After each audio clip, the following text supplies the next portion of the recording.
আমি বেঁচে থাকবো রাজকন্যাদের জন্য। ভাসতে ভাসতে এখানে এসেছে।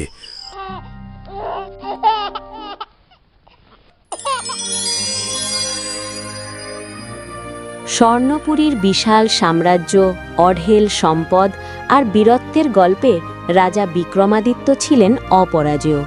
কিন্তু তার এই বিশাল রাজপ্রাসাদ ছিল নিশ্চুম, জনশূন্য। কারণ রাজার কোনো সন্তান ছিল না। কে ধরবে এই সাম্রাজ্যের হাল? কে হবে তার সুযোগ্য উত্তরসূরি? এই চিন্তায় রাজার দিন কাটত গভীর হতাশায়। মহারাজ, মন খারাপ করবেন না, আল্লাহর উপর ভরসা রাখুন।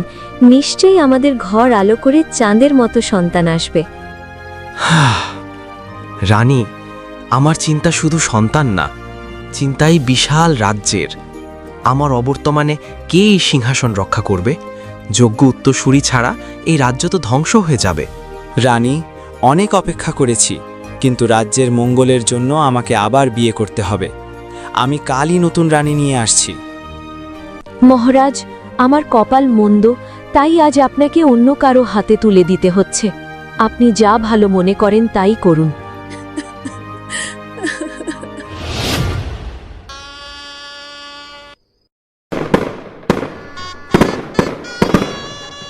রাজবংশের প্রদীপ জ্বালাতে রাজা বিক্রমাদিত্য আবার বিয়ে করলেন। নতুন রানী রূপমতী যেমন দেখতে রূপসী, তেমনি তার মনটা ছিল এক্কেবারে আয়নার মতো পরিষ্কার আর দয়ালু। রানী রূপমতী, আজ থেকেই রাজ্য তোমারও। আমি আশা করি তোমার আগমনে এই প্রাসাদে আবার সুখের দিন ফিরে আসবে। এত বড় সাহস! আমি থাকতে রাজা আবার বিয়ে করে আনলো। এই নতুন ছুরির এত রূপের দেমাক আমি ভেঙে চুরমার করে দেব। আমি থাকতে এই প্রাসাদে ও এক মুহূর্ত শান্তিতে থাকতে পারবে না।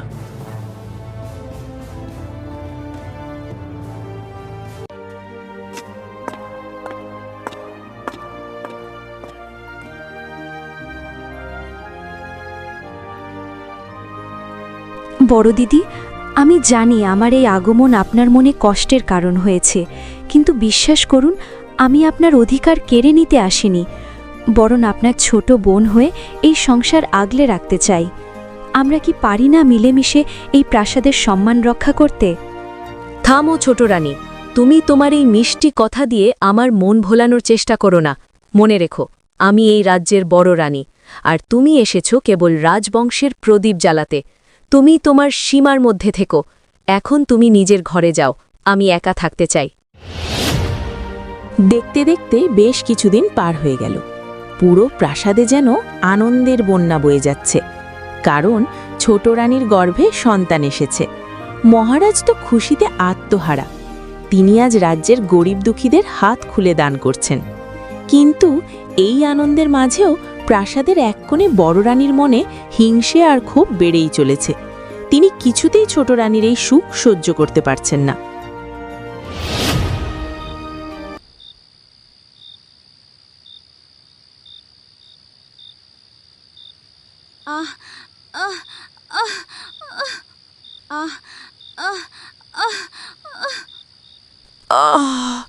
উফ, আমি আর সহ্য করতে পারছি না। দাসী, তোমরা কোথায়? আমার খুব কষ্ট হচ্ছে। রানীমা, আপনি ধৈর্য ধরুন, আমরা আপনার পাশেই আছি। না, আমি আর পারছি না।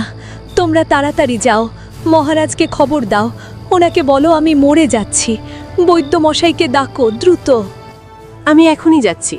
তোমরা রানীমার মাথায় জল দাও, আমি মহারাজ আর রাজবৈদ্যকে নিয়ে আসছি। মহারাজ, সর্বনাশ হয়েছে, আপনি তাড়াতাড়ি চলুন। কি হয়েছে দাসী? তুমি এভাবে কাঁপছো কেন? ছোট রানীর কি কিছু হয়েছে? মহারাজ, ছোট রানীমা প্রসব যন্ত্রণায় খুব কান্নাকাটি করছেন। তিনি ব্যথায় আর থাকতে পারছেন না। তিনি বারবার আপনাকে ডাকছেন আর বলছেন তিনি আর সহ্য করতে পারছেন না। বলো কি? এখনই রাজবৈদ্যকে খবর দাও। আমি এখনই রানীর কক্ষে যাচ্ছি। তোমরা খেয়াল রেখো যেন রানীর কোনো কষ্ট না হয়।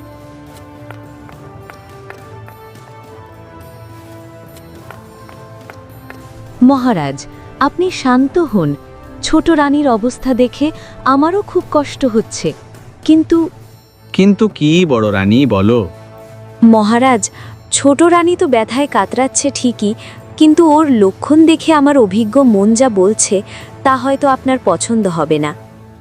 আহা, বড় রানী, যা বলবে পরিষ্কার করে বলো তো, এই সময় এত ভনিতা করো না। মহারাজ, ওর এই কান্নার ধরন আর লক্ষণ দেখে মনে হচ্ছে ওর কন্যা সন্তানই হবে। রাজবংশের প্রদীপ হয়তো এবারও জ্বলবে না। তবে চিন্তা করবেন না, ওপরবালা যা করেন মঙ্গলের জন্যই করেন। বড় রানী, তুমি এসব কি অলক্ষণে কথা বলছো? আমার বংশ রক্ষা করার জন্য পুত্র সন্তানই দরকার। যদি ছোট রানীর কন্যা সন্তান হয় তবে মনে রেখো, আমি তাকে কোনো দিন স্বীকার করব না। আমি তাকে জলেই ভাসিয়ে দেব। সে কি মহারাজ, ও তো আপনারই সন্তান। নিজের সন্তানের সাথে কি এমন করা যায়? কাজটা কি ঠিক হবে?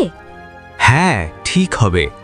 আমার এই বিশাল রাজত্বের হাল ধরার জন্য একজন রাজপুত্র চাই। কন্যা সন্তান দিয়ে আমি কি করব? তাও তো ঠিক মহারাজ, রাজ্যের হাল ধরার জন্য তো পুত্রই লাগে। রাজপুত্র না হলে এই বিশাল সিংহাসন শেষ পর্যন্ত কে সামলাবে? আপনার মতো বীরের বংশপ্রদীপ তো জ্বলতেই হবে। মহারাজের মুখে এমন নিষ্ঠুর কথা শুনে বড় রানী মনে মনে খুশিতে নাচতে লাগলেন। তিনি তো এটাই চেয়েছিলেন। তিনি ভাবলেন, বাহ, বেশ ভালোই হলো। রাজা নিজেই যখন নিজের সন্তানকে জলে ভাসিয়ে দেওয়ার কথা বলছেন, তখন আমার আর চিন্তা কি? এখন যদি ছোট রানীর কন্যা সন্তান হয়, তবে আমার পথের কাঁটা চিরতরে দূর হয়ে যাবে। মহারাজ, ছোট রানীর অবস্থা খুব আশঙ্কাজনক। আমাদের এখনই অভিজ্ঞ দাইমাকে ডাকতে হবে। সময় নষ্ট করা যাবে না। তোমরা এখনো দাঁড়িয়ে আছো কেন? যাও, তাড়াতাড়ি দাইমাকে নিয়ে এসো। পুরো প্রাসাদে তখন টান টান উত্তেজনা। দাইমা আর রাজবৈদ্যের আপ্রাণ চেষ্টার পর অবশেষে ঘর থেকে ভেসে এলো শিশুদের কান্নার শব্দ। অনেক অপেক্ষার অবসান ঘটিয়ে ছোট রানীমা দুটি ফুটফুটে কন্যা সন্তানের জন্ম দিলেন। চাঁদের মতো মিষ্টি সেই দুই রাজকন্যাকে দেখে সবার মন জুড়িয়ে গেল। মহারাজ, ছোট রানীমা দুটি কন্যা সন্তান জন্ম দিয়েছেন। দুজনেই খুব সুন্দর হয়েছে। কি বললে দাইমা? দুটিই কন্যা? আমার রাজবংশের প্রদীপ কি তবে জ্বলবে না? দেখলেন মহারাজ, আমি আগেই বলেছিলাম ওর লক্ষণ ভালো না। এখন এই দুই মেয়ে দিয়ে আপনি কি করবেন? আপনার ওই প্রতিজ্ঞার কথা কি মনে আছে? আমি রাজবংশের প্রদীপ চেয়েছিলাম, অভিশাপ নয়। এই দুই কন্যা সন্তানকে এক্ষুনি নিয়ে যাও, আমার চোখের সামনে থেকে দূর করো, আর ওদের মাঝ নুনিতে ফেলে দিয়ে এসো। মহারাজ, এ কি করছেন? ওরা তো নিষ্পাপ শিশু। নিজের সন্তানদের এভাবে মারবেন না। দয়া করুন মহারাজ। প্রহরী, এই দুই কন্যা সহ এই পাখিকেও নিয়ে যাও। শিশু দুইটাকে পানিতে ভাসিয়ে দাও রাতের আধারেই, আর পাখিটাকেও মেরে ফেলবে। যাও, নিয়ে যাও। আর এক কথা, এই কথা যেন ছোট রানী ভুলেও না জানতে পারে। দোহাই মহারাজ, এমন পাপ করবেন না। ছোট রানীমা যখন চোখ মেলবেন, তখন আমি ওনাকে কি জবাব দেব? এই ফুলের মতো শিশুদের দয়া করে জ্যান্ত মেরে ফেলবেন না। থামো দাইমা, বেশি কথা বললে তোমারও রক্ষা নেই। তুমি কি ভুলে গেছো আমি এই রাজ্যের রাজা? আমার আদেশই শেষ কথা। আরে দাইমা, পাগল হয়েছ? নিজের জীবন বাঁচাতে চাইলে এখনই এখান থেকে পালাও। মহারাজের মেজাজ ভালো না। বেশিক্ষণ এখানে থাকলে তোমার গর্দান যাবে। যাও, জলদি পালাও। ছোট রানী এখনো গভীর ঘুমে আচ্ছন্ন। তিনি জানতেই পারলেন না যে তার বুকের মানিকদের নিয়ে প্রহরীরা নদীর দিকে রওনা হয়ে গেছে।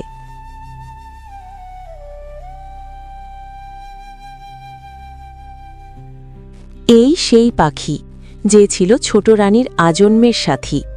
যখন তিনি এই প্রাসাদের রানী হয়ে আসেননি, যখন তিনি ছিলেন কেবল এক চঞ্চল অবুঝ মেয়ে, তখন থেকেই এই পাখিটি ছিল তার ছায়ার মতো। মা হারা সেই ছোট্ট মেয়েটির শৈশব কেটেছে এই পাখির সাথে কথা বলে, নিজের মনের সব দুঃখ অভিমান এই ছোট্ট প্রাণটির কাছে বিলিয়ে দিয়ে। মা নেই, তাই এই পাখিটিকেই তিনি আগলে রেখেছিলেন মায়ের স্মৃতির মতো করে। আজ সেই ছোট্ট মেয়েটি বড় হয়েছে, এই রাজ্যের ছোট রানী হয়েছে। কিন্তু তার সেই পুরনো বন্ধুটি বদলায়নি। অথচ আজ রাজার এক নিষ্ঠুর সিদ্ধান্তে সেই আজীবনের সাথীটিকে চিরতরে হারিয়ে ফেলতে হচ্ছে। রাজা আজ যা শেষ করতে যাচ্ছেন তা কেবল একটি পাখি নয়, বরং ছোট রানীর বেঁচে থাকার শেষ অবলম্বন আর তার শৈশবের সবটুকু স্মৃতি। মহারাজ তো অনেক বড় পাপ করছেন।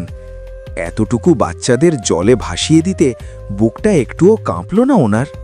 চুপ কর, মহারাজের আদেশ অমান্য করলে আমাদের গর্দান যাবে। নে তাড়াতাড়ি ঝুড়িটা ভাসিয়ে দে।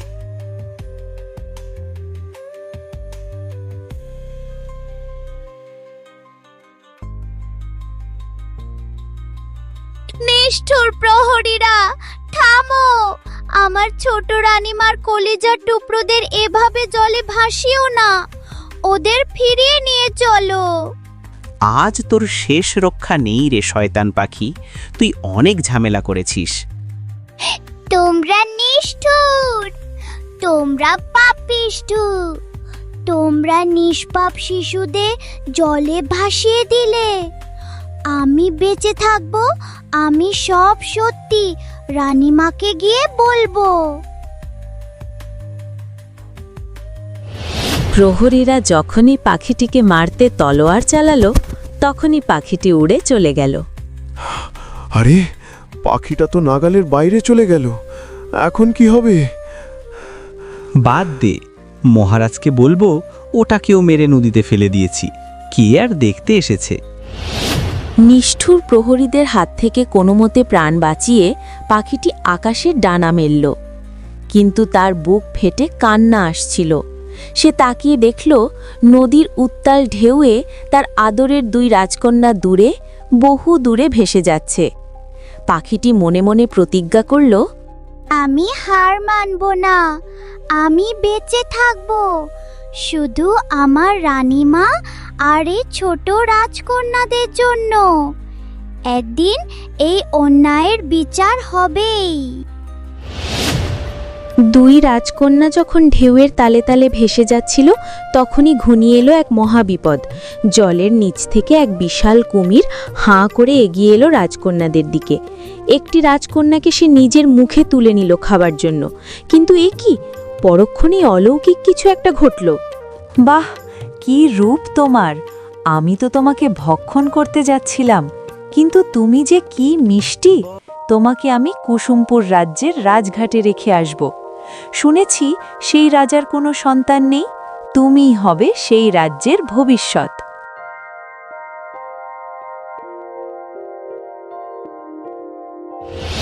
হায় আল্লাহ, আমি এখন কি করব? আজ সারাদিন ঘুরেও ভালো কোনো কাঠ জোগাড় করতে পারলাম না। এই সামান্য কাঠে তো দুবেলার খাবারও জুটবে না। ঘরে আমার 2 দিনের ছোট মেয়েটা খিদের জ্বালায় কাঁদছে। বউ আর বোনটা পথ চেয়ে বসে আছে। আমি গেলে তবেই আজ উনুন জ্বলবে। আমি ওদের মুখে খাবার কেমনে তুলে দেব? ওগো দয়াময় আল্লাহ, তুমি আমাদের সহায় হও। হঠাৎ নদীর দিক থেকে বাতাসের সাথে ভেসে এলো বাচ্চার কান্নার শব্দ।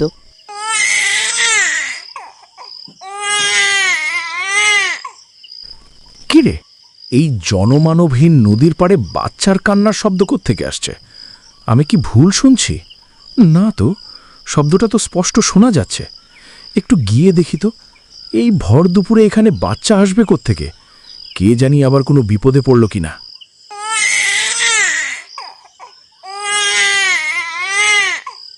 ওই তো একটা ছোট বাচ্চা নদীর পানিতে ভাসতে ভাসতে এখানে এসেছে। ওরে আল্লাহ, এ আমি কি দেখছি? সত্যি সত্যি একটা জ্যান্ত বাচ্চা এই ঝুড়িতে। আয় রে সোনা, আয়, একটুও ভয় পাস না।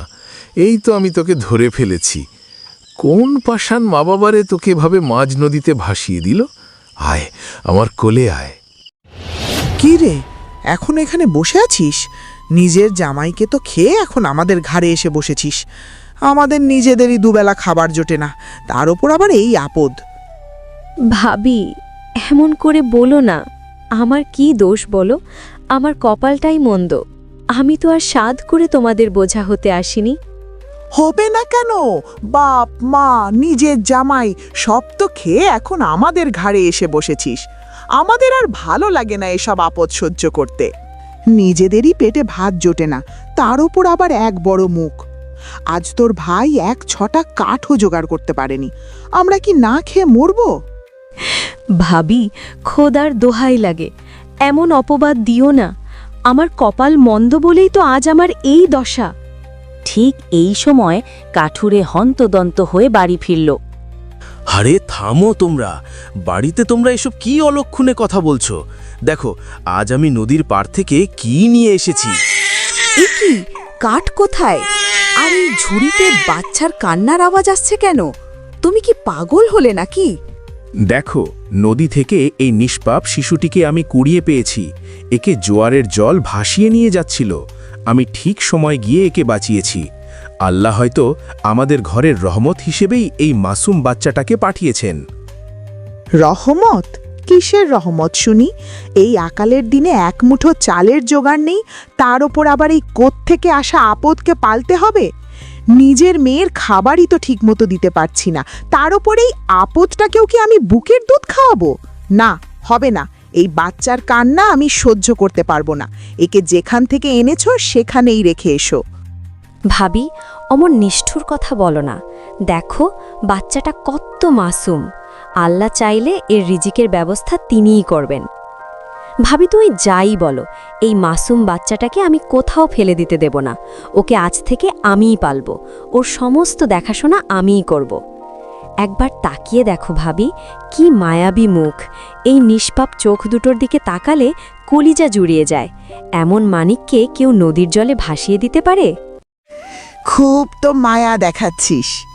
পেটে ভাত নেই, তার উপর আবার নবাবজাদিকে পালার শখ হয়েছে। তোর ভাই তো আজ 1 আঁটি কাঠও জোগাড় করতে পারেনি, খাওয়াবি কি শুনি? দরকার হলে আমি আমার নিজের খাবারের ভাগ ওকে দেব, তবুও ওকে আমি মরতে দেব না। আজ থেকে ও আমার কাছেই থাকবে।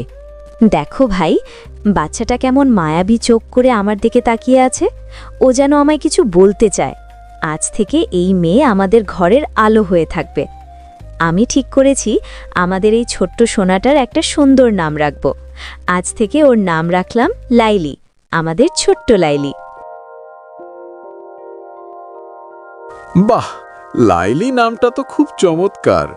আমাদের এই অভাবের সংসারে লাইলিই হবে আমাদের সুখের প্রদীপ। নাম দিলেই কি আর পেট ভরবে? লাইলি হোক আর যাই হোক, ওর খাবারের দায়িত্ব কিন্তু আমি নেব না, বলে দিলাম। তোমার নিতে হবে না ভাবি, আমি আমার লাইলিকে আগলে রাখব।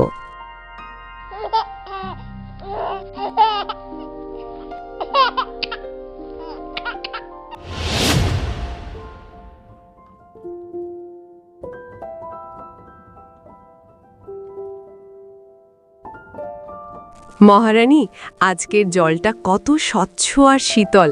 চলুন তাড়াতাড়ি স্নানটা সেরে নি। স্নানে তো শান্তি পাবো সখী, কিন্তু আমার এই শূন্য প্রাসাদে তো কোনো শান্তি নেই। রাজবাড়ির এত ঐশ্বর্য দিয়ে কি হবে যদি একটা সন্তানই না থাকে?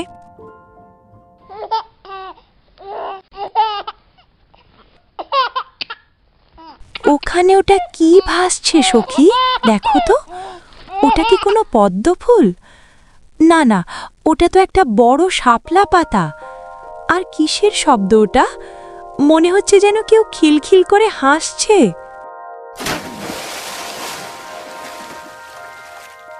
মহারানী, এ কি অলৌকিক কাণ্ড! এ যে এক পরীর মতো সুন্দর বাচ্চা। কোনো ঝুড়ি নেই, কিচ্ছু নেই, সরাসরি একটা বড় শাপলা পাতার উপর শুয়ে হাত পা ছুড়ছে।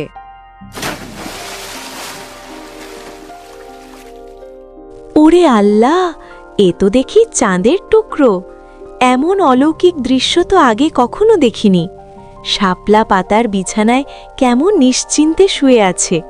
সখী, আজ আল্লাহ আমার শূন্য কোল পূর্ণ করেছেন। কে তোকে এই নদীতে ভাসিয়ে দিয়েছিল রে সোনা? ভয় নেই, আজ থেকে আমিই তোর মা। তোকে আমি কুসুমপুর রাজ্যের রাজকুমারী হিসাবে বড় করব। রানী, এ কি চমৎকার শিশু! এ তো দেখি সাধারণ কোনো মানুষ নয়, সাক্ষাৎ পরীর মতো সুন্দর। তুমি কি এর কোনো নাম ঠিক করেছ? হ্যাঁ মহারাজ, ও তো কোনো সাধারণ ঝুড়িতে আসেনি, ও এসেছে শুভ্র শাপলা পাতার উপর ভেসে, তাই আমি ওর নাম রেখেছি শাপলা। আজ থেকে আমাদের কুসুমপুর রাজ্যের রাজকন্যা হবে এই শাপলা। সত্যি মহারানী, এই শিশুর হাসিতে যেন মুক্ত ঝরছে। আজ থেকে প্রাসাদের প্রতিটি কোণ শাপলার খিলখিল হাসিতে মুখরিত হবে। মহারাজ, আজ কি পুরো রাজ্যে এই খুশির খবর ঘোষণা করে দেওয়া হবে না? অবশ্যই সেনাপতি, এখনই পুরো রাজ্যে ঢোল পিটিয়ে ঘোষণা করে দাও, আজ থেকে কুসুমপুর রাজ্য তার উত্তরসূরিকে খুঁজে পেয়েছে। আজ রাতে প্রাসাদে উৎসব হবে, আর আমাদের রাজকন্যা শাপলার আগমনে প্রজাদের মাঝে মিষ্টি বিতরণ করা হবে।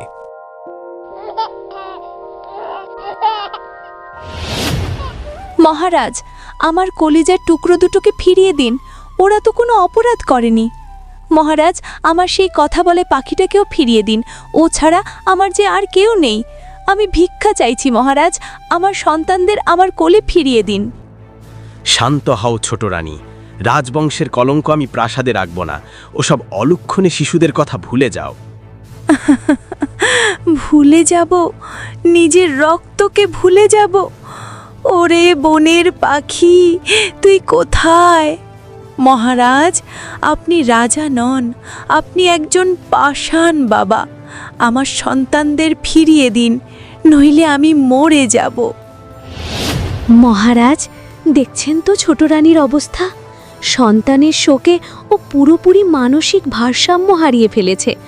ও এখন সাধারণ কোনো নারী নয়, ও এখন পাগল হয়ে গেছে। আমার খুব ভয় হচ্ছে মহারাজ। ও যেভাবে চিৎকার করছে আর অস্বাভাবিক আচরণ করছে, যে কোনো সময় ও প্রাসাদের কারো ক্ষতি করে বসতে পারে, এমনকি আপনার ওপরও হামলা করতে পারে। ওকে রাজপ্রাসাদে রাখা আর নিরাপদ নয়। মহারাজ, দয়া করে আমার কথা শুনুন। রাজ্যের মঙ্গলের জন্য আর সবার নিরাপত্তার খাতিরে ওকে এই মুহূর্তেই রাজপুরী থেকে বিতাড়িত করুন। ওকে দূরে কোথাও পাঠিয়ে দিন, যেখানে ও কারো ক্ষতি করতে পারবে না। অন্ধ মায়ার চেয়ে সিংহাসনের মোহ বড় হয়ে দাঁড়াল। বড় রানীর কুমন্ত্রণা আর নিজের জেদের বশবর্তী হয়ে রাজা ভুলেই গেলেন ছোট রানীর প্রতি তার এককালের ভালোবাসার কথা। এক লহমায় সিদ্ধান্ত হয়ে গেল, যে রানী ছিল রাজপ্রাসাদের অলংকার, আজ তাকেই পাগল অপবাদ দিয়ে ছুঁড়ে ফেলা হলো রাজপথের ধুলোয়।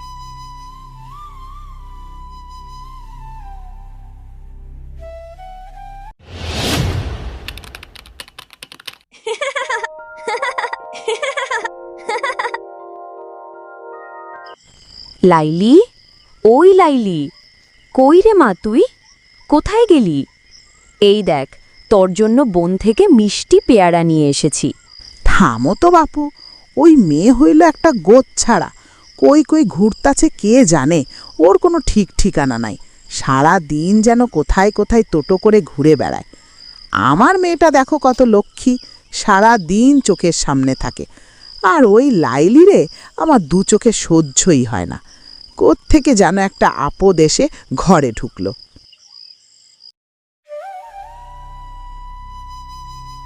ও ফুফুমা, মা আমার সাথে এমন কেন করে গো? আমি কি খুব পচা মেয়ে? বাবা তো আমারে কত আদর করে। বাবা থাকলে তো মা কিছু বলে না। মা খালি বড় বুবুরে ভালোবাসে, কিন্তু আমারে একটুও দেখতে পারে না। ফুফুমা, আমার কি কোনো দোষ আছে? মা কেন আমারে দু চোখে দেখতে পারে না? না রে মা, তোর কোনো দোষ নাই। তুই তো আমাদের লক্ষ্মী সোনা। তুই কাঁদিস না মা, তোর ফুপু তো আছে।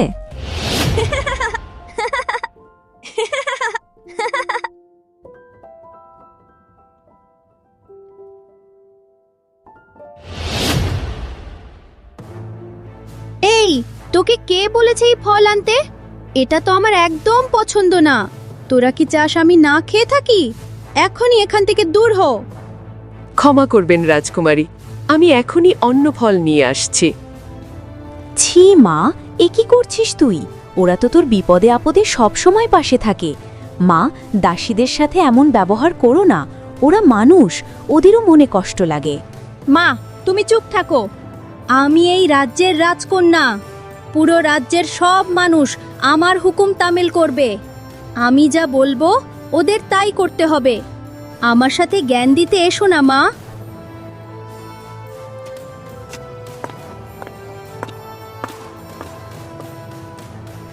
কি হয়েছে রানী?